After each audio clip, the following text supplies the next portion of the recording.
Many of us will die. It's a medical certainty. If you're hearing our voices, it means it's time for It's This Meets That podcast, where we watch the worst movies from trailer to end credits, scene by scene, so you don't have to, but maybe you should. I'm Russ. I'm Jared. Just science. Just another good line from this movie.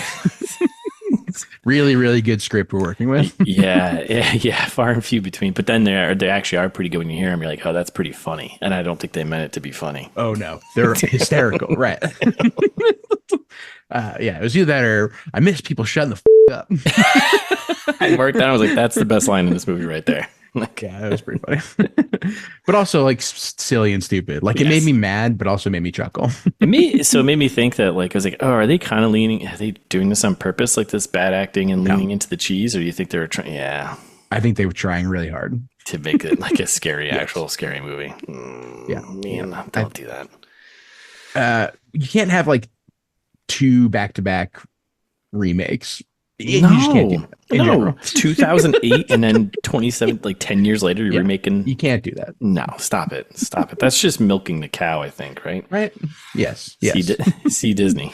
So we're back. We're with our full breakdown of the. So I guess this movie came out in 2017. I thought it was 2018, but it's 2017, I guess. I think they made it in 2016. They shot it in 2016, and then but then distribution. It's all over the place. Yeah. Like on Wikipedia, I think it said 2018. On IMDb, it said 2017. Something like there was some kind of mismatch all over the place. Yeah, because I don't think there was any theatrical release in the US, but there was an international, which I have numbers for. So maybe it was like released. Oh, it was released January 5th, 2018. So like maybe like right at the released December 29th in Vietnam and then January 5th in the United States. In the United States. Okay. So we're all right at the cusp. Right at the cusp. 2017, 2018. So the movie Day of the Dead Bloodline 2018. It's a double remake of the original Day of the Dead from 1985 by George A. Romero. Why? Do you want to recap us on what this one's about? Yeah, I guess so. Yeah. If I have to. If you must. So a small group of military personnel and survivalists dwell in an underground bunker as they seek to find a cure in a world overrun by zombies. It's a classic, right? Yeah. That's sometimes what it is. That's what you're going to get sometimes, right? Mm-hmm. All right. So our prognostications, I think I was a little off. Yep, the zombie was not her dad. Not her dad. Definitely not her dad. Definitely not her dad. Definitely not. Definitely not. You were closer by saying it was her lover. Yeah, but no, that's not good. Attempted forcible lover. Yeah, in his mind, he thought he was her lover, right? They were lovers. Yeah, which so. The one thing I just thought of it. The thing that we did get right though is immediately when we saw this guy, we're like, this guy's a creeper. That was it. And he is. Wait, which guy? Max. Oh, yeah. We're like, sure. In prognostication, we're like, this guy's a creeper, and yes, no doubt. Yeah. So I think we thought that there might be some complexity to this movie. Like, I think we talked about like, oh, Miguel's definitely going to be the bad guy, and then we're like, well, or maybe not. Or like, maybe I don't not. know. Maybe he'll turn. But like, there wasn't. He was the bad guy. He was the bad guy. So sad. This movie had like Romero was like pretty good with like having some commentary, social commentary about the world at the time, and like this movie had generally nothing. No, nothing. Nothing. He used a really shitty trope to make things happen. Yep. It could have taken place in 1985 and been exactly the same. So this is, I'll talk about it in fast facts, but, okay. So quick info on this one. So this was directed by Hector Hernandez Vicens. Who's that guy?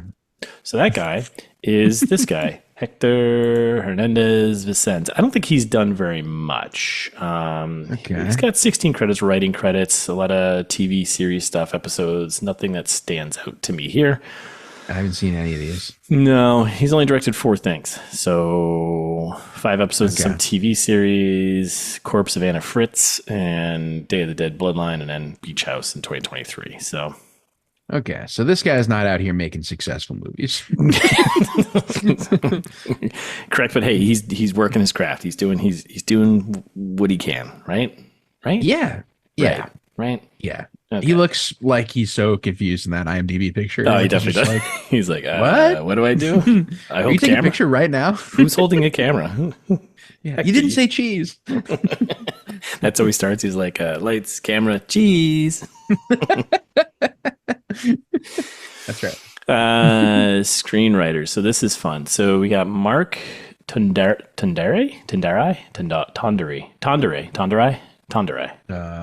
Yeah, I would say any of those. We got good old Lars Jacobson. And then, of course, we have George R. R. Romero's character is based on. Wait, do we know who Lars Jacobson is? So good old Lars Jacobson. We do not know who that is. We'll start with the first guy here, Mark Tondare. So he has done a lot as a director, though. So writer, let's see, Dog Eat Dog. I feel like that was like 2001. He's been working for a long time. Bloodline was the last thing. But director, like a bunch of like one-off episodes from like TV shows, like LA's Finest. I remember that one. Daybreak. I remember that one. Like one episode of that. Gotham. Castle Rock. I've heard of all these, right? Lock and Key. That's on Netflix, I think. 6 episodes of that. Foundation. 2 episodes of that. Based on the Isaac Asimov Doctor Who series, 1 episode. So he's got like director credits. He's got a lot of director credits. Yeah, and actually, there's more than that. And he's been doing this for a long time. Yeah, he comes in and does like 1 or 2 episodes. Lucifer. So yeah, he's got experience directing TV stuff. Writer, that's interesting. A lot of shorts. That's about it. But his MD photo makes me think he looks like he tries too hard. Yes. Yeah, for sure. We should get faux hawks. I mean, he must have done an acting role or something, right? Like that must be for his. Yeah, he's got a couple acting credits as well. Because hey, actor, writer, producer, director, you got to have all the things. That's what we are. We're podcast hosts, multi-hyphenates. Beer drinkers. We sit around. T-shirt vendors, authors. That's right. We do it all. Directing and everything else is coming soon. Yeah. Now Lars, he's done nothing. He's produced a few things. He directed one thing, Baby Blues, which he wrote. Looks like it's a video, maybe a music video. And then, he wrote this. And then Wheel Women, an episode, writer, podcast series. So that doesn't really 11 episodes. That doesn't really count. Yeah, podcast. Should we be on? Should ITMT Media Corp Labs be on IMDb? I think so. It seems like it. If this can be on there, and then we could just list ourselves as writers and hosts and put it on there. Yeah, it's not like they don't have documentaries on here. Yeah, it's not like this is basically a documentary. It's not like they're keeping track of this stuff here, right? That too. So those guys, that's it. So that's who wrote this. So we have them to blame for this. Actually, we have other people to blame, but we're gonna go with that. Yep. So who's in this? It's a small cast, for the most part, right? The key people. We got Sophie Skelton, who plays Zoe. She's actually been in a lot of stuff, but her most known role is I haven't seen the show, but I heard it's very good, called Outlander. I've heard that's good. Yeah, it's on Showtime or something like that. Yep. Some time travel Scottish singer or something. She's on that and apparently has a pretty big role. Now we got Johnathon Schaech. How would you pronounce that one? I can't help you with that. We'll go with Johnathon Schaech. Schaech. So he plays Max, our other villain, zombie villain / we need him to survive thing. You may have recognized Johnathon Schaech from, as soon as I saw him, I was like, I know who that is. That is the lead singer of the Oneaters. What? The one that you ever sent me that thing you do? Ooh. Tom Hanks movie from back in the maybe not. He was in that, and then he after that he did a couple of things, and he just does, it seems like, bad remakes of bad horror movies, and is in a bunch of B horror movies. So, no, I only recognize one person in this movie. Really, you recognize someone? We haven't gotten to him yet. There's Jeff Gum, who plays Miguel, who is our villain, our antagonist here. Military guy, military bro. We got Marcus Vanco, who plays Baca, who is Miguel's brother. Okay, yep, that's right. Who's a good guy. He's been in very little things. He's been in like 4 things. This being one. That was confusing to me. That they were brothers. Yeah, because they don't look or act alike. So I was like, what are you doing? Yeah, that was a stretch. Lillian Blankenship plays Lily, the little girl, kind of important. Mark Rhino Smith plays Alphonse, aka that's the guy. I recognize. So he's been in a ton of stuff. He's been in everything. Yeah. I think he's got the biggest, maybe the longest track record of any of the actors here. He's been in like all sorts of stuff. Yeah, all sorts of stuff. Like Batman. Yeah. I love some of his credits in there. It's kind of, some of them are pretty funny, like the roles that he played. He was in oh God, what was the name of the most recent one was The Gentleman, a couple episodes of that. Enforcer, things you hear of, right? Harder They Fall, that was on Netflix. That was pretty good. Angel Has Fallen. Agents of S.H.I.E.L.D., just one episode of that. He's been in so much stuff. Zootopia, Creed, NCIS, which everyone's been on that, kind of like SVU and Law and Order. Argo. Argo, where he played evil villain. That's fun. Love to see it. Yeah, love to see it. Airport security guy. So he's working, Yeah, totally. Robin Hood, the TV series, 9 episodes of that. Yeah, he's from that show Gladiators. He was in The Hitchhiker's Guide to the Galaxy back in 2005. Yeah. Okay. So, because like the 90s were his peak. He was like on that. So like, the show, American Gladiators? Yeah. The British version of that. That's what he's from. He's like a bodybuilder. Oh, yeah, because I see him listed as like a stunt guy here too.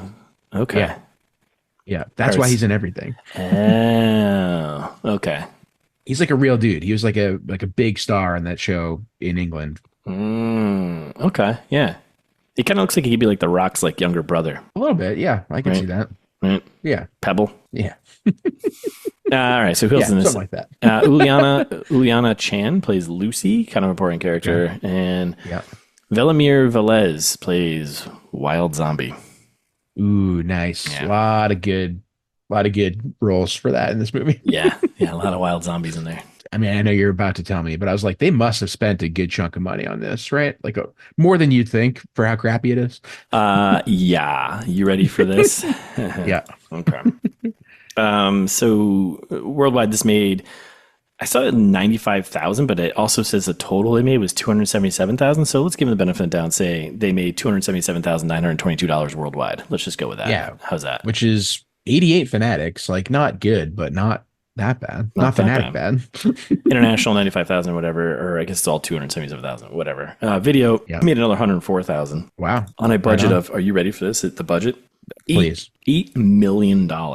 Like, I get it. I mean, they had a lot of makeup to do, probably. I guess. The original Day of the Dead, 3.5 million, and made 35 million. That sounds right. That sounds right. What about the first Day of the Dead remake box office? Oh, the first Day of the Dead remake. Let's see. That was budget of 18 million and box office of $301,771. Yikes. So they did not learn their lesson. Got it. And that was probably all for like Vin Rhames because he's in that one. Right. Yeah, that is not, those aren't good numbers. 18 million. Wow. Ouch. Yeah. Wowie zowie. Who gave them? Why would you do that? And what is it, direct to video? 18 million for a direct to video? Yeah, I saw that one. It's not even a remake, really. Like it's like kind of a different movie. Yeah. So I mean, I dove into all 3 of these movies. Good. And so there's like it's a loose remake. They're not like shot for shot, but it's like, okay, they're all in a bunker. Yeah. Like that's the key thing across all 3.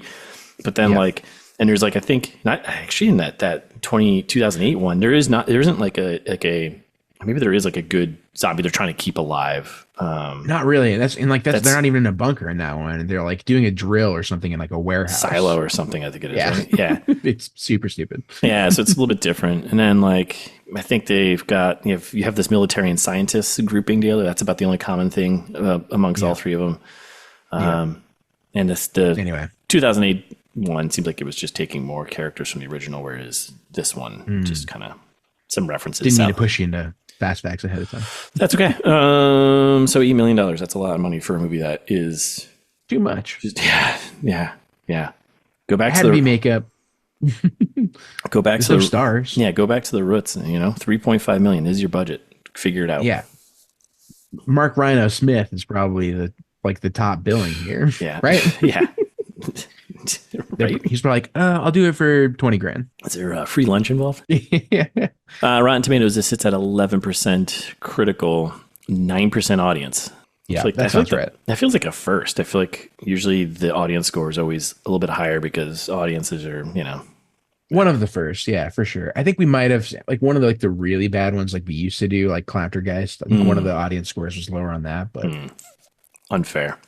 Maybe not that one, but totally because that's too good. Undeserved. Undeserved. Clowntergeist, come on. Such a fun movie. Would you like some fast facts? Fact me, Daddy. I will. We already kind of touched on this. So it's one of the two remakes. Day of the Dead 1985 is the original. The other in 2008 just called Day of the Dead. We already talked about their similarities and differences. Not a whole lot other than bunkers and silos and military people and scientists. The first one, they end getting in a helicopter and taking off to a tropical island. Right. This one, they just stay at their campground and live happily ever after. Start over. Yeah. Yeah. I also don't know why this one's called Day of the Dead Bloodline, because originally I was like, oh, Bloodline, that's like descendant, right? Related. So that's why I was like, oh, that's gonna be your dad or something, which would have made a much more interesting thing where like you're trying to protect your dad who's a zombie and trying to save him versus. And I think that's when I said, no, it's probably way stupider.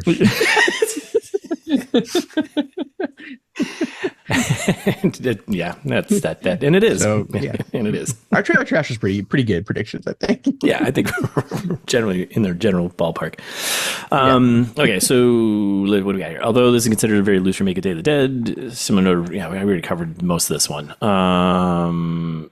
It's got a lot of similarities. Like I would say this is a much more faithful remake than the 2008 one. Agreed. So some noted similarities: group consisting of soldiers and civilians hold up inside of a bunker, protect themselves from the undead. The soldiers are openly hostile to civilians. That kind of came across in this one. Looking for a cure to the zombie plague, and then there's the one zombie who's got above average intelligence, or kind of like this cross between human and zombie. And you've seen original Day of the Dead?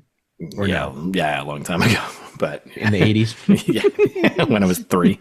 Yeah. Not in theater, actually afterwards. Yeah, afterwards, yes. Maybe when you were 6. Yeah, 6. Right after I watched RoboCop. Oh God, dude, I watched that as a little kid too. That messed me up. Yeah, RoboCop is not the movie to watch before 17 or 18 years old. No. Oh my God. I was so scared of that. Like the opening scene, basically. We're terrifying. Where Murphy gets all. Yeah. Oh, horrendous. Anyways. This isn't a RoboCop podcast. Could be. Listeners. Could be.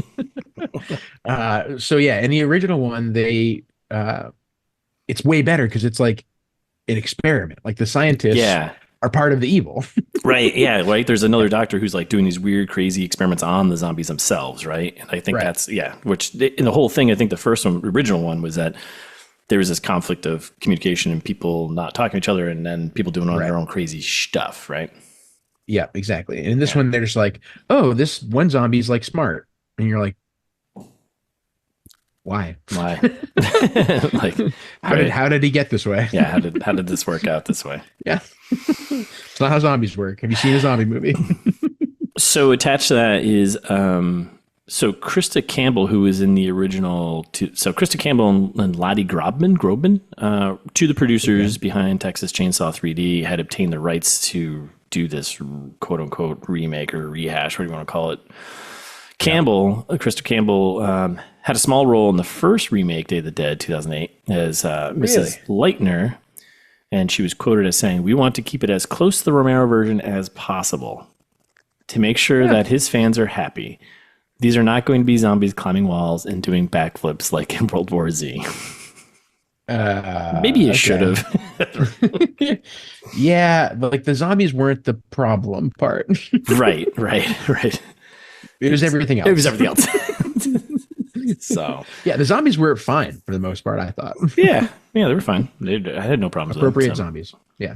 The logo for the production company, CGF, which is Campbell Grobman Films, Krista Campbell's production company, it's all coming together, is a slight alteration of the classic video game Deus Ex that came out in 2000. So I don't know if you remember I don't know if you remember the logo for CGF when it came up on the screen. Yeah, I do. And then I looked up the Deus Ex video game one and I was like, that's the same logo. What? Yeah, it's so weird. I was very confused by the logo. I was like, how does this represent CGF. Yeah. So look at that's the logo of. Oh, it's exactly the same. It's exactly like flipped. It's like mirror flipped. Right. Like, what if we just turn it around? Yeah, because there's a C in there. I don't see the G, but yeah, basically the same logo. So yeah, terrible. Coming for terrible. You. Yeah, trying to remake things and keep remaking them poorly. So yeah, like why would you do that? Stop doing that. What a world. One of the soldiers in the film is called Sabin. And this is a great fast fact because it follows with a possible nod to Tom Savini, actor and special makeup artist on Dawn of the Dead 1978 and Day of the Dead 1985. So, somebody not named Sabin, a possible nod to somebody else named something different. Yes. possible. So incredible. Yeah, it's close enough though. I'll give it to him. I appreciate that. A decade prior, Johnathon Schaech, or That Thing You Do guy, Max, appeared in 2 horror remakes, Prom Night 2008 and Quarantine 2008. Okay. So he's a big horror remake guy. That's all. Yeah, that'll do it. Quarantine. That movie sucked, too. Yep. Last one. This was released within 6 months following the death of George A. Romero, director of the original Day of the Dead 1985, which is... Oh, good. Following. Yes. Yeah. Thank God he never had to see this. So he's like rolling over in his grave, coming back as a zombie to. Right. See, now that would be a good movie where the director of all, like, fictional director of all these movies dies and he comes back as a zombie and, like, kills all the people who remade his movies into pieces of shit. Now, that's a movie. Like a Scream meta thing? Yeah. Like a Scream meta thing. Like, why stop making these movies? And the whole idea is... That'd be fun. Yeah, right. Okay. With the play on the fact that Hollywood's become a zombie and just recreating stuff that we've already seen. Like the last Scream movie. Yep. Regurgitating the same shit to us. Just do a remake of the last Scream movie starring George Romero as a zombie. Perfect. Done. Oh. So that's that. Okay. Wow. No questions? Nothing? No questions. All right. You want to usually have questions? I don't know. Sometimes you do. Sometimes you're like, I have a bonus fast fact. You like to throw me. Not today. No bonies. No. Okay. I got like 4 hours of sleep. Yeah, you're flying by the seat of my pants here. You're working on fumes over there. It's about to show. Can't wait. All right. You want to Hollywood pitch me, mofo? Yeah. All right. This ought to be fun. Yeah. So I went a little lazier than I usually do because I got 4 hours of sleep. So this is clearly Cabin Fever meets The Wicker Man. Yeah. Right. Nailed it. And when I say Cabin Fever, I mean 2016 Cabin Fever. And when I say Wicker Man, I mean 2006 Wicker Man. Nick Cage, Wicker Man? Best friend of the pod, Nick Cage, Wicker Man. My preferred Wicker Man. That checks out. So Cabin Fever, like pretty similar concept, right? Like it's like a zombie thing that's like starts as like a weird mutated virus thing. It's like maybe not a zombie thing. I saw Cabin Fever in the theaters. Woof. Oh, 2016 one or the original one? 2016 one. Because also a shitty remake. That no one asked for. Stop doing this. And not only just a shitty remake that no one asked for, a shitty remake that no one asked for within like less than 2 decades. Yeah. Like original Cabin Fever kid, they're like, oh yeah, like it's a remake of a classic film from 2002, and you're like, no, what? No, don't need that. Don't do that. Don't do that. And you're just like a little pointer for Eli Roth. Don't remake your own movies. Yeah, that's the other thing. Like, I didn't get it right 14 years ago. I'm just going to do it again. Like, why? I think I'm thinking of the wrong movie. So 2002, so 2002 I saw in the movie theater. Okay, yeah, smart. Yes. That one was good. Okay. And then yeah, you don't. And then Eli Roth made it again 14 years later, the same movie for some reason, and it was horrible. And that was his directorial debut. Was the one in 2002. Yeah. Okay. Yeah. So maybe he just wasn't confident. Like, oh, I can ruin movies worse. Yeah. Let's do this again. I've learned a lot about my craft since then. Okay. Yeah. This is the one I saw in the theater. Yeah. Ryder Strong. Ryder Strong, dude. That's right. That's right. Let's go. Yeah. No, Cabin Fever is a great movie, except for the remake. So they had 2 sequels: Cabin Fever 2, Spring Fever, Cabin Fever Patient Zero, and then Cabin Fever 2016. Yep. What are you doing? Then they just did it again. Yeah, that's what I'm saying, dude. Directed by Travis Z. So different director, but written by and Eli Roth's involved. It's his fault still. Yes, it's still Eli Roth's fault. Still, yes. Yeah, you don't have to direct the movie to be like, all right, you made a bad thing. Yeah, you screwed up. Yeah. So yeah, they both have like weird people that are obviously infected that you're trying to keep alive. Like in this movie, for some reason, they're trying to keep Max alive. He's important to the vaccine, but also like you could probably just kill him; it'd be fine. Yeah, it's just like just kill him. You don't know how zombie cells work. Like maybe the zombie cells keep living anyway because it's a freaking zombie. Yeah, yeah, it's reanimated life, right? Dead life. Yeah, like make your own logic. If you're gonna do away with like the Dr. Matt was mad scientist experimenting on them, like if you're gonna rewrite that, you can rewrite anything. Right. Yeah. So I think that was another thing too, where like make it a little like lean into the things that make it different. Like Cabin Fever was pretty close remake too, but also had some differences that were like, but it wasn't enough. Yeah. It's like if you're gonna have some fun with the story, do something crazy in the remake, right? Make it appealing. Don't do this. Don't do this. Don't do this. Don't, please. I beg you. Don't do this. I'm sure there's aspiring filmmakers in our audience. I beg you, don't do this. Just make up your own story. Make up your own new story. Come up with something new. So yes, please and thank you. Yes. And then just like a Survivor movie where they're like at the end you're like, well, nothing's really solved, but okay, well, yeah, I guess we'll see how this pans out for them. Meets The Wicker Man. So again, a much crappier remake than the original that no one asked for. Like, why do this? Yep. The one thing that they did a better job of that I was just complaining about Cabin Fever is they did lean into the differences and make them like extra crazy, which I appreciated. Like The Wicker Man is unintentionally like very, very funny. You've seen both, right? Yes. Original and the remake. Yeah. So the remake is hysterical. And the original is not. Like the original is a very serious movie. Yes. Yeah. Like super buttoned up. Yeah. And this one is like, it means Nicolas Cage running around punching people in bear suits. It's so funny. What's not to like? The bees, not the bees. I was just gonna say. Yeah, so funny.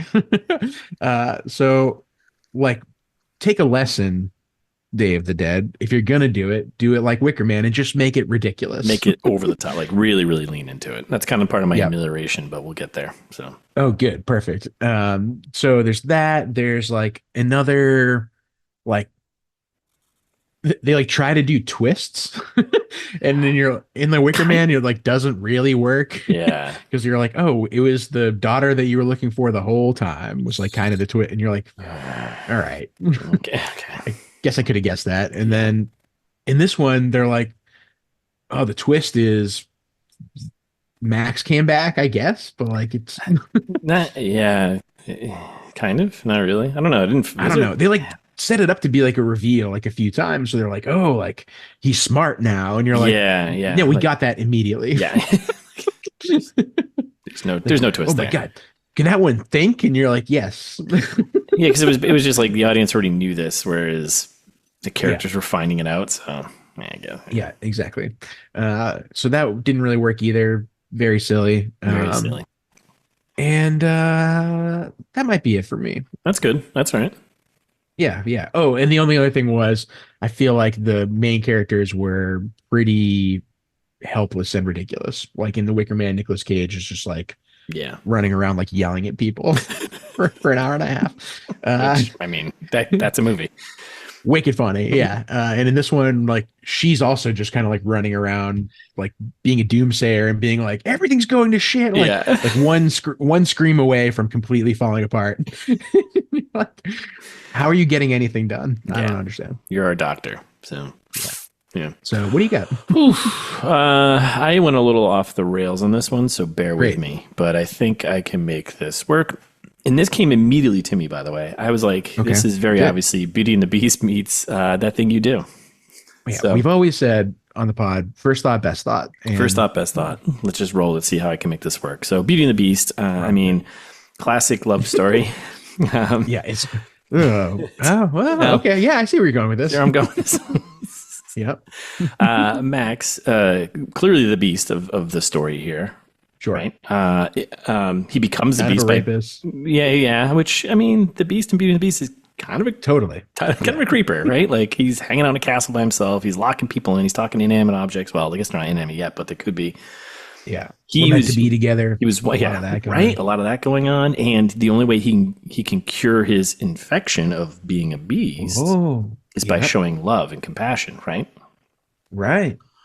So I mean that doesn't really happen to the end of this one, but in this one, Max does show he just gets his head chopped off. So, which right. Yeah. Right. He sticks with it to the end. He sticks with his. He's just all in, sniffing clothes and hunting around. So licking faces, trying to be a rapist. Yeah, that's creepy. Let's see. I guess she does end up with a prince in that one, but I guess there is a prince. We have Gaston, right? He's a hunter. He's not a prince. He's a hunter, right? Who's trying to say Gaston? What's his name? Gaston. That's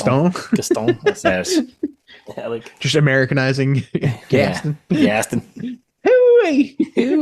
It's been a while since I've seen that movie. Gaston. So I mean, he's kind of like the Baka character, where he's like the hunter trying to, but he ends up getting the girl in the end. So it's a little trade off. Hunky, handsome guy. Yeah. And wishful thinking. Maybe this movie would have been better as a musical. I don't know. I'm just throwing it out there. You're totally right. Yeah, Day of the Dead, Bloodline, the musical. Just because I think throw some tunes in there. Fixed the hokey script. Yeah. Like, right? Because if you sang those things instead of say them, maybe it would work. Maybe it works, right? Yeah. I'm totally on board. Great idea.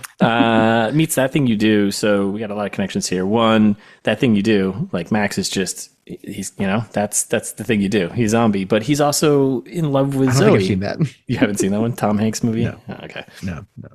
There's a lot of connections here, but I think, so That Thing You Do, he's enamored with Zoe because, it's just that thing she does, right? So he's obsessed. There's the song. Yep. Jimmy, the lead singer for the band, The Wonders, aka the Oneaters, in the movie That Thing You Do. Right. So the whole idea is there's a one-hit wonder band who has a quick rise and fall, and disband. Right at the core, though, it's a love story again, as most movies are. Sure. So Jimmy, the lead singer of the band, is Max. The actor is the same actor, right? Which we already covered. So you got that.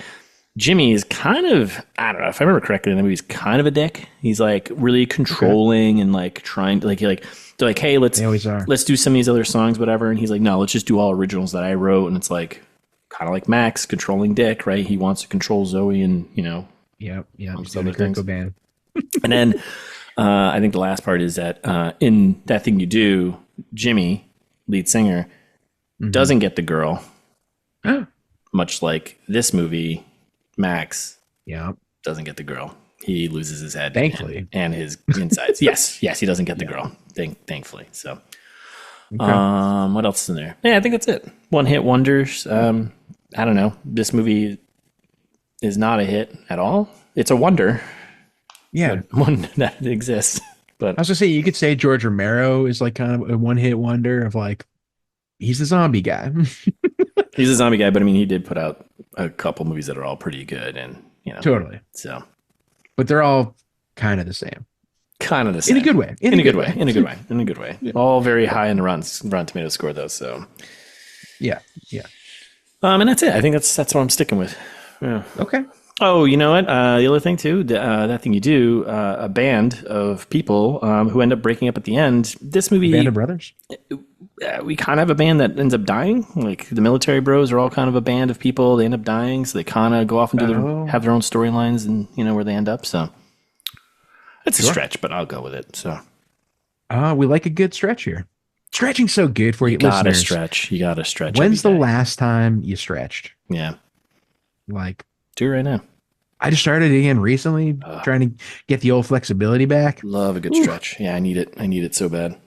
Feels great, dude. I used to be able to, like when you are doing kind of a split there, where you got your legs all the way out on the floor, and you're like doing some stretching. Maybe no. Okay. I used I to mean, be I know able to you're, sit I know like you're, that. I know you're describing, but I can't form that position. So Oh, fair. Yeah, I used to be able to do that and then put my forehead to the floor. no way. Yeah. How crazy is that? I would, no, I just couldn't do it. All those years of karate paid off. Oh, look at that. You became a yellow belt, right?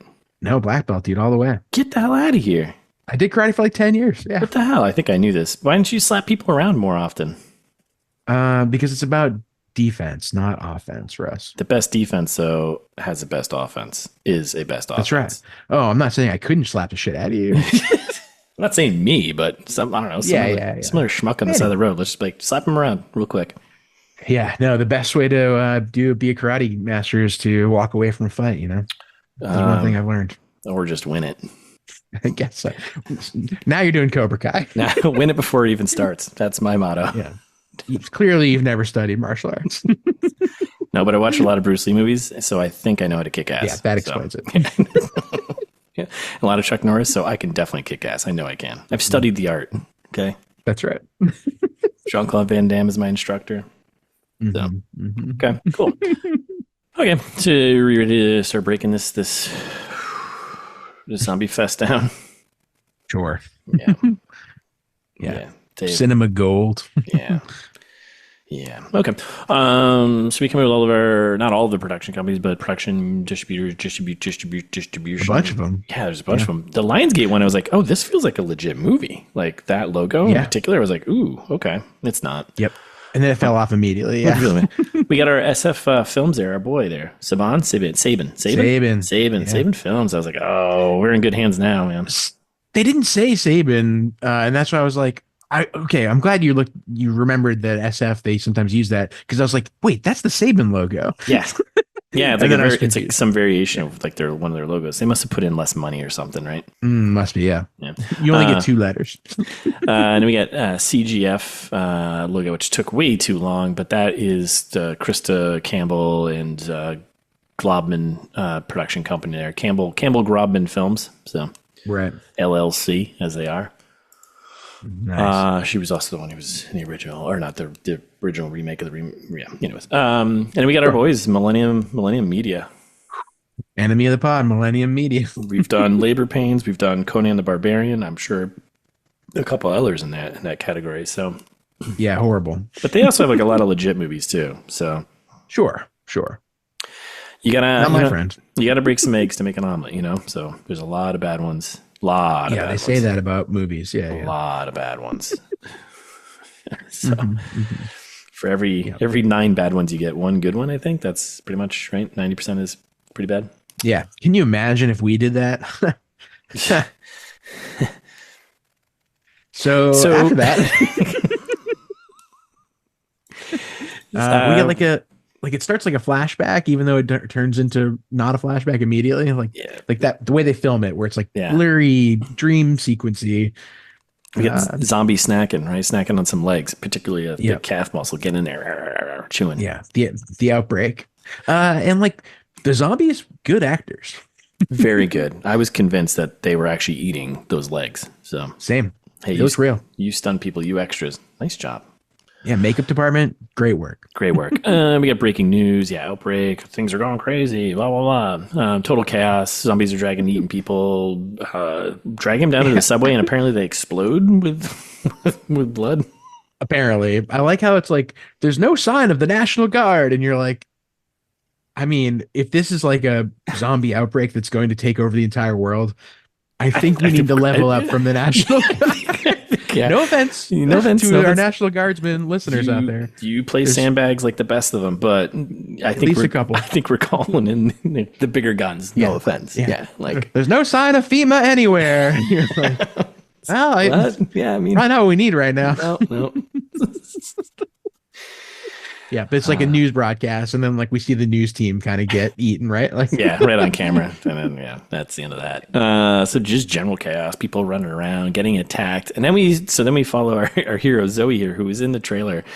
Zoe. So this was the woman who in the trailer was like running down the street with her shirt open and just in her bra, and I was like, yep. Oh my God. So which we'll get all explained in a minute. That kind of movie. Yeah, it's that kind of movie. Which, hey, I mean, there's that's the thing. So she's like holding her shirt together. And I was like, oh wait, this is totally her. And she's like talking on the phone with her mom or something, or trying to get in touch with her mom. No, she's talking to her mom. And she's like, don't let anyone in. Like, don't even let any nurses in or whatever. Because like, so presumably the mom is like either in a hospital or like in a nursing home or something. I don't know. She's not doing good. It's not going. Like, yeah, the same thing's happening here. You're like, oh, well. and then literally, you could see it coming because she's like holding her shirt shut, and then like a zombie starts chasing her, and she just lets it flail, and it's like just so gratuitous, over the top of her just running down the street with her shirt open. I'm like, really? Yep. Okay. Yep. And then we get the shot from the trailer with a zombie spitting in the air, which turns into the title card 4 hours later. 4 hours earlier. 4 hours earlier. 4 hours earlier. Sorry. Yeah. Thank you. The blood spatter. They use a lot of good blood spatter. And we get some good old later on. We get some blood spatter on the camera too. I'm fun. I'm into that. And we get an establishing shot. We're at Whitendale University Medical Center. Yep. So, and then here we are. We're in the medical center, and we're teaching hospital. Presumably, these look like med students examining a body with the head doctor. And she's like, now we've had time to see what death looks like, everyone. Like, what? Yeah. Like, the script is just so bad. And early, now I got a timing issue here. So it's 4 hours early, so it only took less than 4 hours for the entire city destroy the world rampage. Like, is this patient zero? Like this guy on the table here? I guess maybe more is going on somewhere. We don't know, right? We don't know, but this is we don't know. Okay, so then one of the students, she's like, "Oh, cause of death," and one's like, "Syphilis." Like, why are you a med student? And then literally everyone laughs. Everyone's like, ha ha ha ha. Like, why are you a med student? That's like an answer you and I would give. We'd be like, gonorrhea. Can you two leave, please? Nah, we paid. We paid for the semester. Nah. We're good. Yeah, cause of death. I bet his heart shut off. Dead as hell. Yep, dead as fuck. Dead as hell is not a diagnosis. I don't know. It seems like it to me. Yeah. You tell me, does it matter to this guy? Yeah. Not anymore. And then, I'm the doctor now. I am the doctor now. So then, basically, this is just kind of, we learn about Zoe's character. She knows her stuff. She goes and she's like, oh, it was H1N1, some blah, blah, blah, whatever, yada, yada, yada. Well, she says it's like H5N5, and she's like, oh, that's right. That's right. Oh, no. It's H1N1, obviously. Yeah, which they turn into like a major plot point for 2 minutes. Yeah. And Zoe's taking notes, and the doc is like, don't worry, there's no test today. So it's like, oh, okay, Zoe's a hard worker. Got it. She's a bookworm, right? Studious. Yeah. Studious. And then we chat with syphilis student there, and she's like, yo, let's go party. Let's go. You know what I mean? She invites the teacher to the end of semester fiesta. Like, fiesta. I think she kind of says like fiesta. Yeah. And the doc is like, no, I'm not getting drunk with my students. Yeah, what? That's Which, how you. That's is a safety tip. I was going to say. I think that is because that's how you get in trouble. Yeah, it's like it's decently high up on the list. It's I think 81. 81. Yeah, that tracks. Yeah, yep. Yeah. It was. If you're a teacher, don't drink with your students. Yeah, that's yeah, that's a pretty straightforward one there.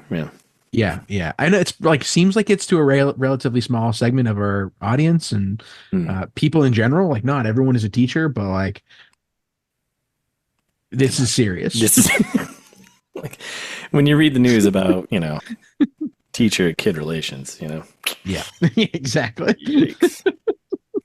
Yeah. You shouldn't be reading about teacher-kid relations. You should not. Student. We'll say student just to capture the wider audience. Yeah. So we're in a lab, and we got Zoe. She's just doing some work because that's what she does. She's a hard worker. She wants to get that A. She's that annoying kid that's like knows everything and does all the work. Well, she doesn't know everything, so clearly. And we get some shots of like photos of her and her mom, right? And then the doc shows up, and she's like, "Hey, we need you to do some blood work on blah blah blah, Max." Or I think I don't know what she calls it. Whatever, doesn't matter. Yeah. And his antibody blood cells are through the roof. Yeah. And exposition about shit that's probably important. And you'll trust me, Zoe, this is a great opportunity for you. You're like, don't tell me it's a great am I getting paid? Yeah, right. Like, I'll decide what's a great opportunity for me. Yeah. So then we go into like the blood work room here, and we meet our Jimmy, our one thing wonder here, Max. Super creepy. Yeah, very creepy. He's a real. She walks in. She's like, okay, roll up your sleeve, Max, and he's like, anything for you. Oh man, I was like, oh, I guess that's not her dad. Oh man, yeah. And then they have like an awkward silence until he's like, have you thought about what I asked you last time? Yeah. And she's like, yeah, no, still no. Yeah. Answer's always going to be no. That's and just yeah. Like this part, I feel like was so sinister. Like the way he delivered this. So like, over the top.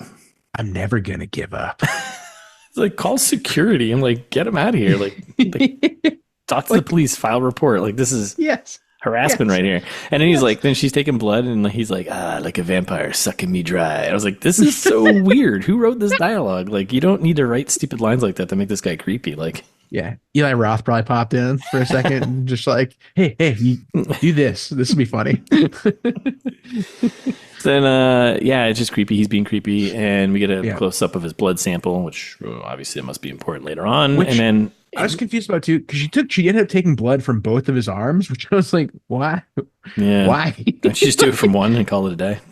Yeah, and I think it was only because they needed to expose the Zoe carved into. Oh, that's 100%. Why not? But why not? Yeah, because you can't. She has to get the blood, and then you have to show the Zoe carved in, because you can't show the Zoe carved in thing in the same arm, because like that would just be so stupid. But you're like, what a bad doctor. I mean, everyone knows that you want that left arm blood and the right arm blood because it's a little bit different, right? Like, of course, you have to compare. Yeah, like I'm right-handed, so clearly the right hand blood is much better than the left hand blood, right? Much better, yeah. Obviously, yeah. I mean, we're doctors, so yeah. We're still doing rounds with her in here. We're like, yeah, that makes sense because right hand blood is much better. Yeah, that's not. You know what? The devil's blood. No, that's the left hand. So, left arm. So yeah, so, the angel share. Take it from the right. so we go to take some of the angel share from the right arm. He rolls up his sleeve and he just like carved her name in his forearm. Yeah, like, and it's fresh. Like, it's still bleeding. You're like, why? Like he did this like 10 minutes ago. He's like, you know what? I got a great idea. This will show my love for her. And it's in like Zorro script. Like, it's in like nice script. Yeah. Yeah. It's all right. Well done, I guess. If you're going to self-mutilate with someone's name, do it right. Yeah, I guess. No, don't, listeners, don't do that. The point is, do whatever you're going to do, do it right. Don't. That's right. Right. Okay. Oh my God. So then syphilis student comes in and she's not a good actress. And she's so funny. She's like, get out of here, you creepy old man. No, she said, you creepy old which was a contender for opening line. Jesus Christ. So funny. And then I love, because so he's like, this guy's crazy. He won't leave me alone. And the other woman goes, be stronger next time. Literal line. What kind of response is that? I don't know. No. They're just immediately blaming her for this guy trying to rape her. Like, call security, call the police, file a report. Be stronger next time. That's not the answer. That's not. Next time. I don't want there to be a next time. There shouldn't be a next time. Incredible. And then she's like, well, the party's waiting. You're like, what a great transition. Like, what a horrible transition. like she literally just went through like this probably fairly traumatic thing with this guy who's a super creepball and like carved her name in his arm. And clearly there is some predatory things going on here. Like, nah, be stronger. Let's go party. What? Be stronger. Let's get wasted. Oh, right. We got two men who wrote this script. Right. That makes sense. That tracks. Or makes sense. Who just don't know how to pay attention to the world. Yeah, and it sounds like they borrowed the music from the 2008 remake because it's like, it's very dancey. Like, it's not, I don't know, it's not what people were listening to at parties in 2016. I don't think. No, definitely not. So it's party time and everyone's getting wasted. Let's go, right? Dancing like fools. Yeah. It's like, guys, like, we already finished one keg. We got two more in the morgue, and I'm like, wait. That's how many kegs are they going? So that's Peter, who is the syphilis girl's boyfriend there, and she comes over and just like hangs all over Zoe and her, and she's like, "I'm trying to break her out of her shell," and he's like, let's go get some more kegs. And like the acting and the voice was like really weirdly, like audio was terrible. Yeah. Yes. So she's like, I got it. I'll go help you. So he disappears, right? And then she goes and follows. I was like, what kind of kegs are we talking here? Like, there's so many beers in like a half barrel or whatever. Like, are these like they're what 8th or 16th? They're 16th ones that they're using. Okay, yeah. So there's like only tiny. That makes sense. There's not. I mean, there's a lot, but not that many. I was confused at first. Yeah. So then, so then she walks down towards the morgue to get this other keg. And it's like creepy moment trying to get you all, whatever. And she goes into the morgue and Peter's there underneath a sheet and he scares the shit out of her, a little jump scare, right? Yeah, pretty funny. And he's like, I'm a dick. I know this. Like every delivery is like, this is one where I know I'm not an actor. And I know I'm not a director yet. Yeah. It's coming soon. But like in my mind, I always imagine a good actor when they're doing a scene like this to be like, that doesn't sound like what a person would say. Like, why don't we just reframe it like, I'm a dick? Like, like, I know this. I'm a dick. I know this.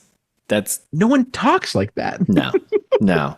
That's not. Yeah. Like, sorry, I'm a dick. Yeah. I'm sure there's a director out there that's like, no, that's what the writer wrote. Do it like he wrote it. Do it like that. Because that makes most sense. No. Read things out loud and see if it makes sense. Feel flexible. And did he have like a weird accent? I feel like he was like partially German or something, Peter. It was very strange. I couldn't even quite pinpoint. It was like, this is what's going on here. Very strange. Yeah. So then, they keep the kegs in the morgue, that's a fun move. She grabs good idea. Yeah, she grabs another 16th barrel there, and Peter leaves, and then she's grabbing the keg, and then Max shows up. Which she's like slamming the keg around. Like, listeners, if you've ever tried to tap a keg, the last thing you want to do is be moving it a ton when before you go to tap it. Yeah, you don't want to do that because you can get a lot of foam in those first few pours. It's all foam. Yeah. It's all foam. That's not what you do. So then, nightmare. Max shows up and he's like, "Hey man, we're meant to be together." Just saying. And he attacks her. What happened to the other guy? Like, come back. Like, Peter, you were literally just saying, did you not walk past Max when he walked down the hallway? And anyways, super sneaky skills. So he attacks her, tries to rape her, and gets her shirt open. That's how 4 hours earlier she's running down the street with her shirt open. So that all tracks. And then the more, so he's on top of her and he's licking her face.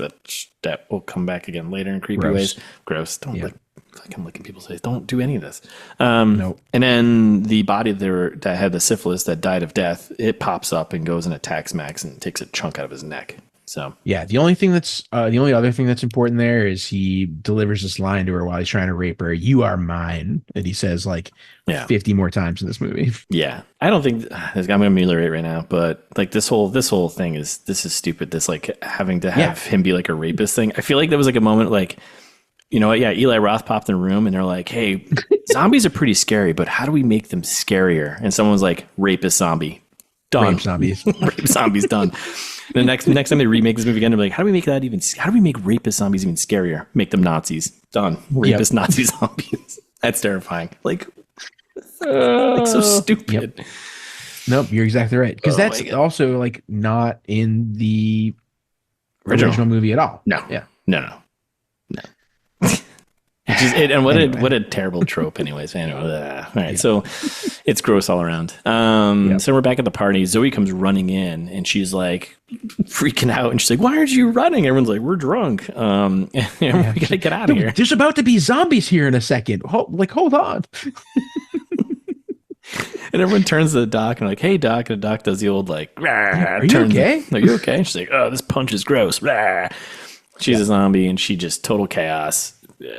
Peter's trying to help and Zoe's like, "Get away from that," and then just people getting eaten, chewed on. We got a full-on breakout here. Bona fide outbreak on our hands.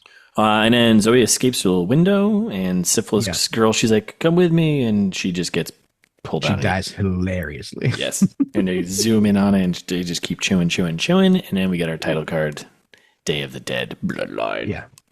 Abby's bloody eye turns into the title card. That's kind of fun. Yeah, it is fun. That's like feels Romero-esque. Yeah, like they tried a little. They tried a little. And then we get a bunker establishing shot of where we are now. 5 years later, I think, right? Shot of wide open space. I don't know exactly where we are. It seems like we're out in like a valley. I don't know where we are. It doesn't matter, I don't think. Doesn't really matter, yeah. The one thing that I will say I love, I mean, I'm going to say a lot of things. We're having like another probably 2 hours of talking. But the one thing that I really liked about The Walking Dead was that it took time into account really well. Like, the implications of 5 years having passed, like so many cool things that you could do with that. And I feel like The Walking Dead did a really good job of being like, oh, well, we can explore how the zombies are like decaying over time. We can explore how like new governments have formed and like, you know, like nature's taken over, whatever else. This movie does none of that. Like, well, 5 years later, okay. Since the first outbreak. Yeah, and she just gives us a bunch of like a voiceover exposition about the current situation. Yes. Some of us survive, the rest we call rotters. There's a Time magazine. Yeah. What was that? Like Rotters Weekly or something? I was like, what is this? Who's putting out a magazine? If this town collapsed in 4 hours, like how the whole world collapsed in a matter of days.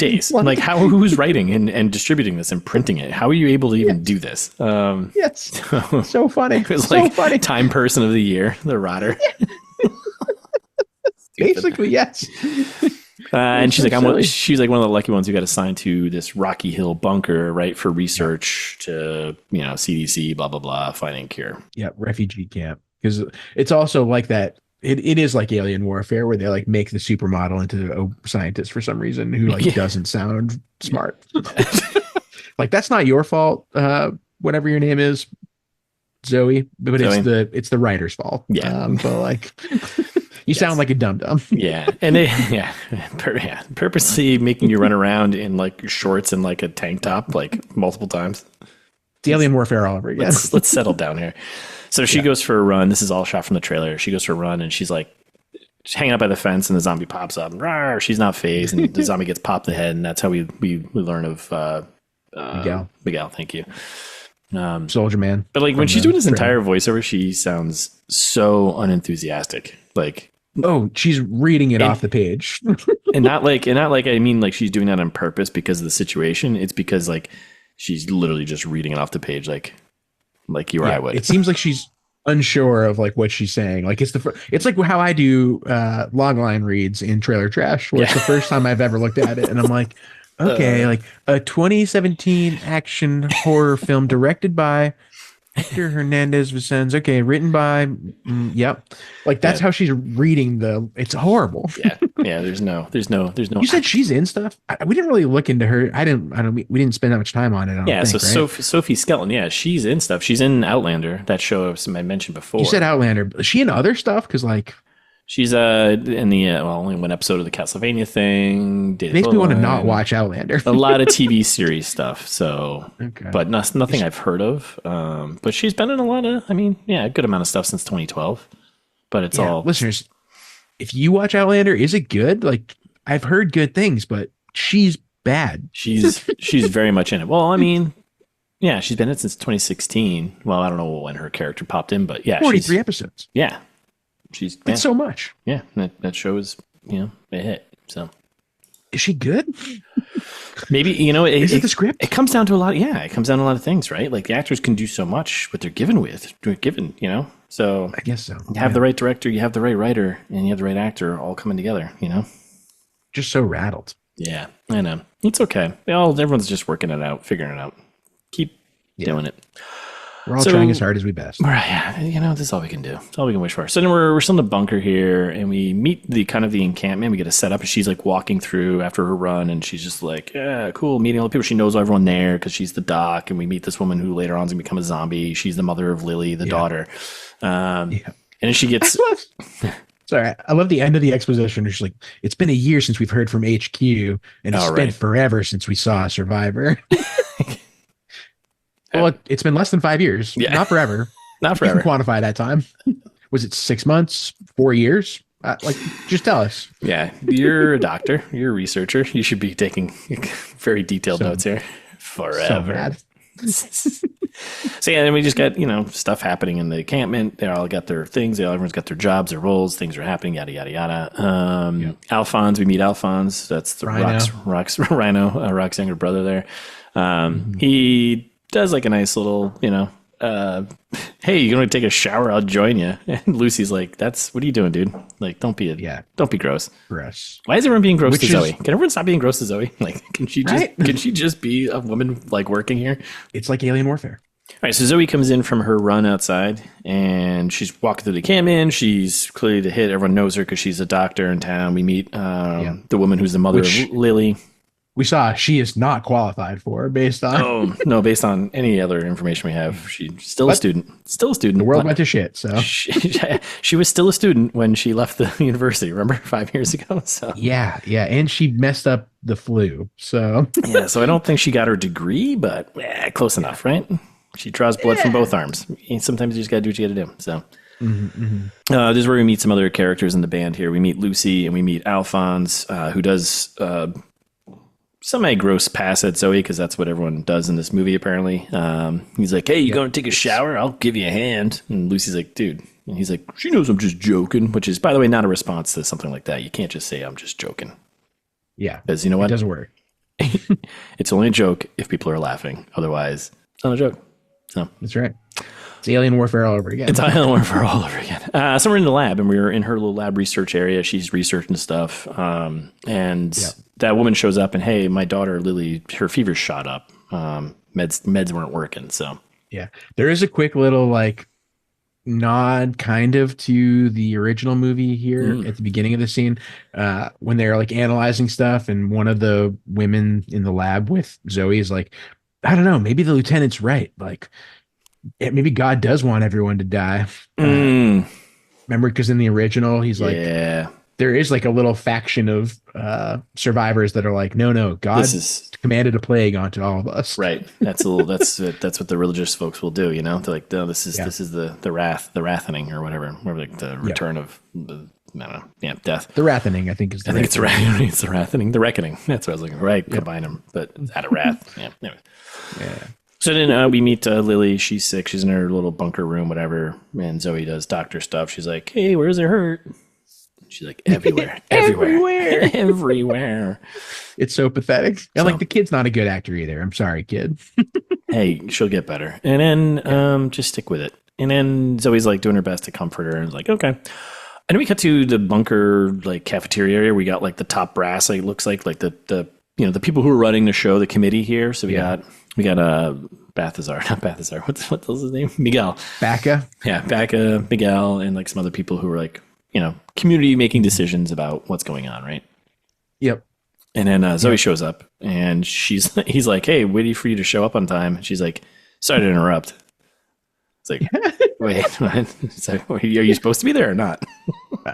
Unclear. And she's like, everyone, it's serious. The antibiotics aren't working anymore. And they're like, what are you talking about? Yeah. Like, oh, the sick girl. Don't y'all know about the sick girl? Like, no, we have hundreds of people here that we're trying to keep alive. Like, no, we don't. Not concerned about the one sick girl. Like, it's bigger picture here, Zoe. Think bigger picture.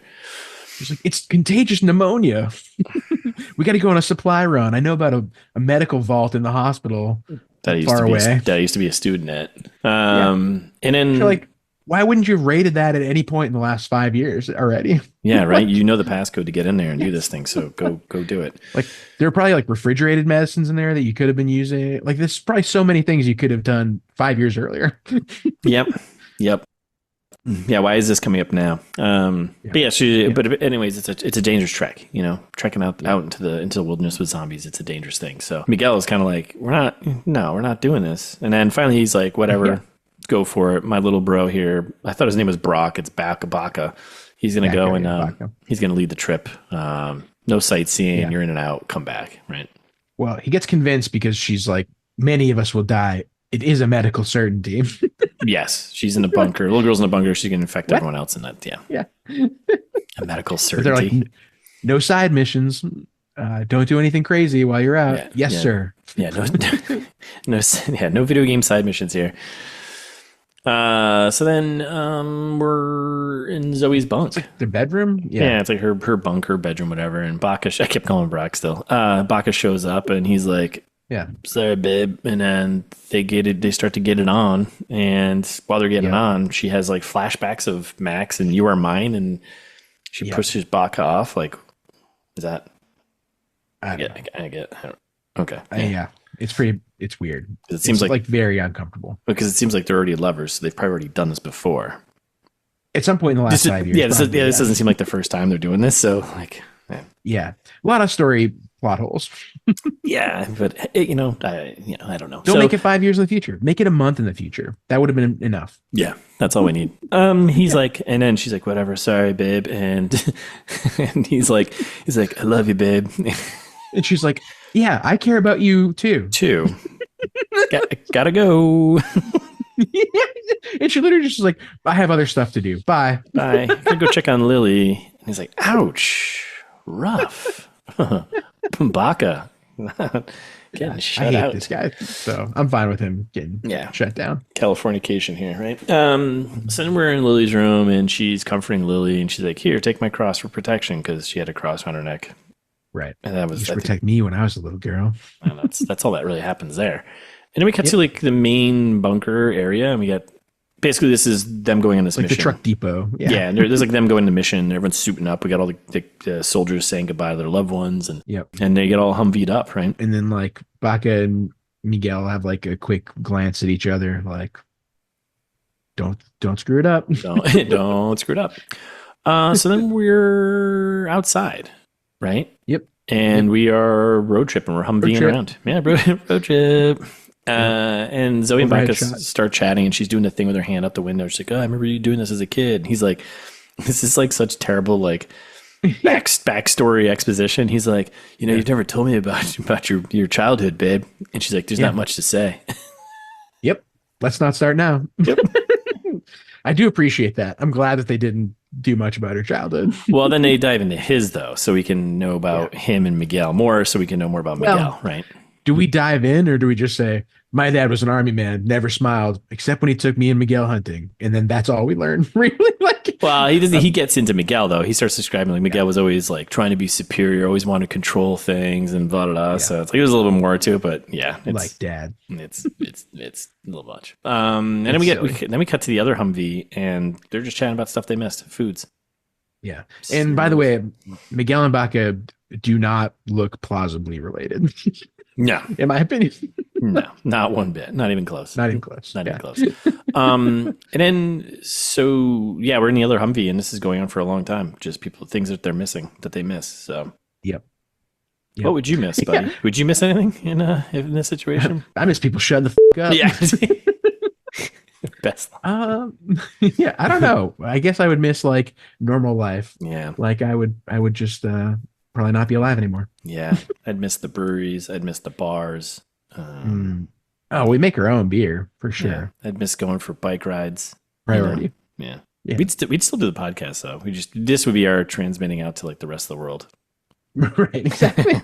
Like, get off the radio. We're like, oh, a survivor? No, they're like, survivor? We're cutting off contact. We can't listen to this shit anymore. No. See, now that would be a good podcast show if you did like a seasoned scripted written out thing where we're just like the two radio hosts, like trying to get out the message that we're here and surviving and tell a story through that. That's an idea for anyone out there. If you want to do it, go for it. Yep. We're not going to. In. That's too much. We'll just take some royalties. Yes, please and thank you. But they're all like, yeah. Oh yeah, Maggie's Diner. That was the place for the apple pie. I miss cereal. I don't care. I was still like this whole scene. I was actually because like the way they shot what's his face or Alphonse sitting up front, like the way they were set it up the shot. I was like, I'm waiting for like something to bust through the window and like go right through his head, and like that was gonna be like the thing. Yeah, no, just the radiator pops. Yeah, like oh well, car broke down. Guess we got to fix it. Alrighty. So Lucy gets out to fix it, right? Yeah, she's our mechanic apparently. And yeah, Baka's like, hey, you got to get this done. Sunset's coming soon. Yep. Let's go. Literally they have like a time lapse of like the sun like going sunsetting, and then it's nighttime, and she's like doing her best to fix the radiator, and they're like, yo, you got to still working. Yeah, still working. Like, what are you doing? It's just a hose. What do you just replace it? Let's go.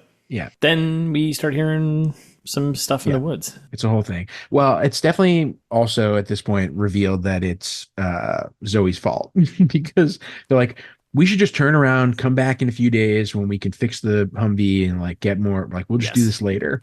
And she's like, no, we can't, but like that little girl's gonna be sick. Yeah. And they're like, we can't risk 8 lives for one. Super reasonable.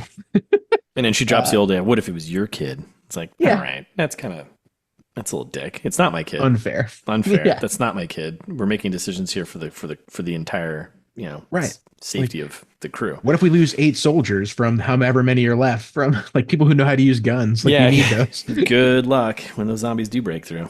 Yeah. So but they do. Zombies show up right now. Yes, they start swarming. They all pile back in their Humvees. Lucy's ready to go. Let's go. Baka's doing the old like can't start the truck move. Oh no, it won't start. And then zombies are hitting the trucks, are all over it, and then it starts and they take off. And they escape. And then we get like we hit the city streets and like I love how we get every once in a while these like radio exposition updates of like what's going on. Like, oh man, thank God we got out of that situation. It looks like we're okay. Oh, looks like we've arrived. No casualties. Looks like we've arrived. Like,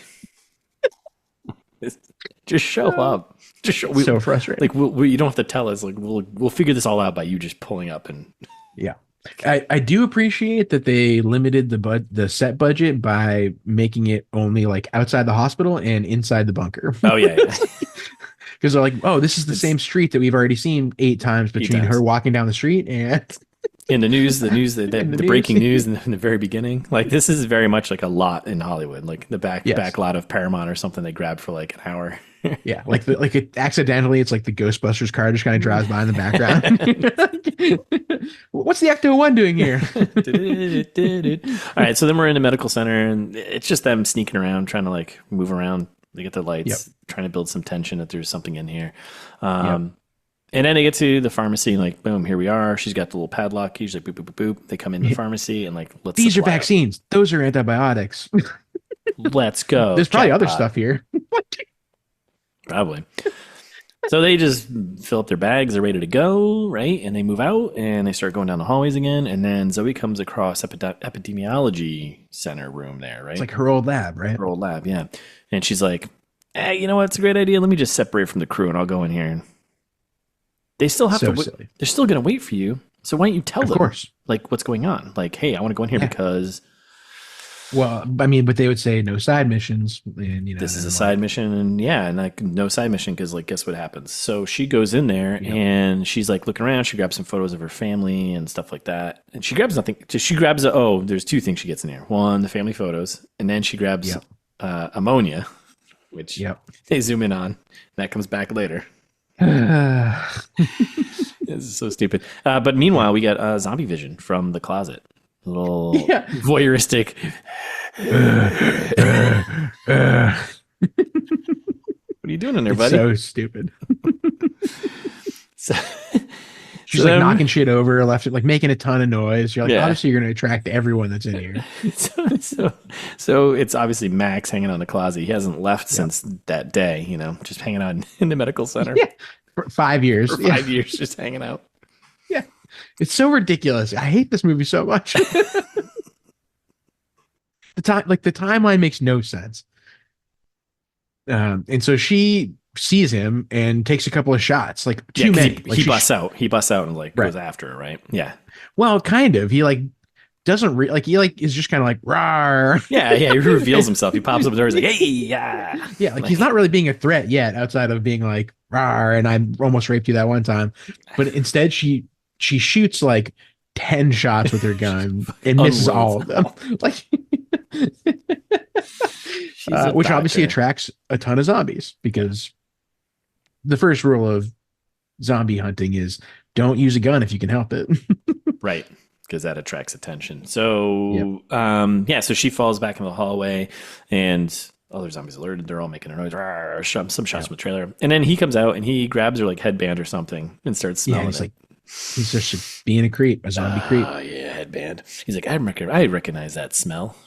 Yeah. And zombies go running. And then there's they're like, hey, where's Zoe? And then they all end up meeting at the front door. And there's zombies. Then they find each other immediately. Yeah, immediately. And then Frank, who is saying goodbye to his wife before we left for this mission, he gets toasted, and they're all like, Frank, and he's like, no, go on without me, and he just starts smoking as many zombies as he can before he gets torn apart. He just like stabs them, like as they're eating him. Yeah. You're like, I don't think this is helping. No, and just save the bullet for yourself. Call it a day. Yeah. It's been 5 years. Like, you've learned that this isn't going to work. Yeah, you have to detach the head entirely or put a bullet through it. Yeah. Come on, man. So we go back to the Humvees, and Lucy's like, "Where's Frank?" And like, gone. Let's get out of here. Yeah, drive away. Okay, and they escape. And then we get a Humvee driving landscape transition shot back into, I think, the next day, right? Yep. Apparently, like the next morning, you're like, yeah. What happened? Like, how far is this hospital? Like, what is this movie? So we're at we're back at the vehicles, right? And we're back at the bunker, and the crew shows up, and Miguel's like, "You're late, mofo's. What's going on here?" You know? Yeah. And then they do a quick cut to Max is like hiding like underneath one of the Humvees, like he hung on to it. So funny. Like, it's like a cartoon, a cartoon. It's exactly like a cartoon. It's so funny. It's a cartoon. And then, so then he's underneath there and he rolls out. And meanwhile, Frank's wife comes out and she's like, "Where's Frank?" And Miguel is like, "All right, Zoe, why don't you tell her where Frank is?" And I was like, he's like, "This is on you." And because it was your idea. And leadership, if you're a leader, you're also the one who approved this mission. So actually it's on you, buddy, because if you want to shut it down, you could have. So this is on you. Better leadership. Yep. So she's like, "Frank didn't make it." And Frank's wife is like, "Oh no." Yeah. She's like, "It's all your fault, Zoe. It's all your fault. His blood is on your hands." I was like, "Oh, jeez." Actually, it's on Miguel's. Do you know who the leader is here? Yeah, I thought it was Miguel. She like turned British all of a sudden. Yeah. "This plot is on your hands." And then meanwhile, we got Max being a creeper in the woods again, as always. And he's like watching the kids. Watching kids play soccer. Like, all right, dude, come on, man. And one ball goes lost, and you're like, "This kid's dead." All right. And the kid goes looking for it immediately, but he's not. He goes looking for it, and then like the thing goes off, and like, "Hey, everyone, all the residents, come back inside." They do like a little misdirect, and the soldier grabs him like, "Hey, didn't you hear the buzzer to go back inside?" And he's like, "I'm looking for my mom." Oh yeah, more bad acting and weird audio too. Again, it's like, what is this? What is happening right now? And he's like, "Don't worry, kid. You go inside. I'll find your ball." Just leave the ball outside till the next day. Who cares? Yeah. And then he gets immediately smoked by Max. Which I was like, this should have kicked things off way earlier, because that guy's going to turn into a zombie and start attacking the building. Like, he's already in the perimeter fence. Like, that's right. We would have had two, and the people that I think Max eats, like, they just become regular zombies because he's the one with like the blood, the blood cells, right? Yep. That's right. Doesn't make any sense. No, you're right. He's already inside there. So a lot of plot holes here. A lot of plot holes. Let's think these things through. And then we cut to inside the Humvee depot here, and we just see like the doors shut, and like somehow like Max is like sneaks into a little corner, and he's like, "Ah, I did it." He's like a little troll character. He's like, he's like bouncing around like comically. Yes, the way his movements are so funny.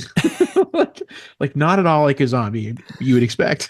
No, it's like a zombie on Broadway or something. He's like, "I'm in." He's doing like Mission Impossible rolls around like to try and be stealthy. Just like, "Oh yeah, all right."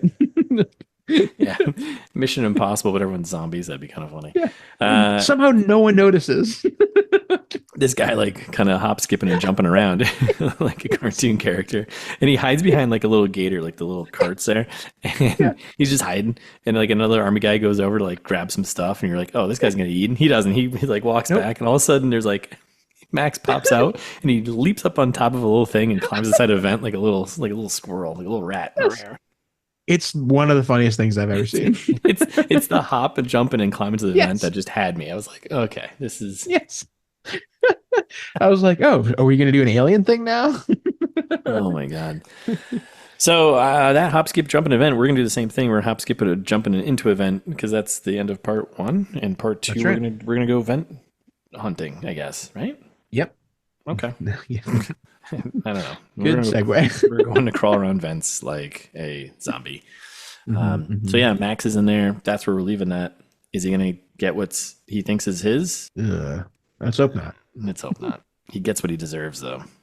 Yeah. Okay. I don't think there's any other questions. So we're going to leave it at that. So thanks for listening. We'll be back on Thursday with part 2. Meantime, follow us on Instagram. It's This Meets That. Subscribe wherever you listen to podcasts and set us to auto-download. And if you like the show, tell a friend, even if they're a zombie. Yeah, especially if they're a zombie. Right? Like, they probably just, I don't know, zombies don't sleep, I don't think. So, like, they could just listen to us on repeat. All day long.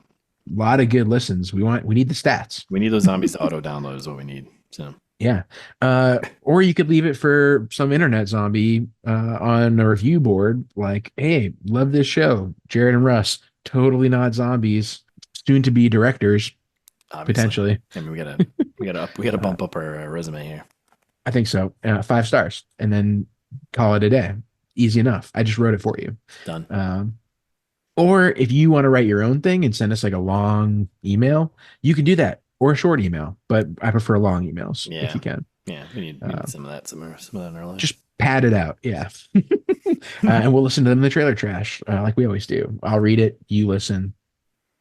This is the relationship this is that we have. Yeah, this is what we have here. Yeah. It's thismeetsthat@gmail.com, or go to the website, because you can find 290 episodes of It's This Meets That. You can find links to our merch. Go to TeePublic, right? Get a t-shirt, maybe a mug, a mouse pad, something crazy. Yeah, the metal logo that Russ and I were talking about in Trailer Trash, that'll be uploaded by the time this episode comes out. Yeah, absolutely. In minutes.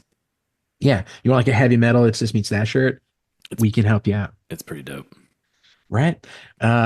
All of that you can find and more. Info about Russ's book Host, perhaps.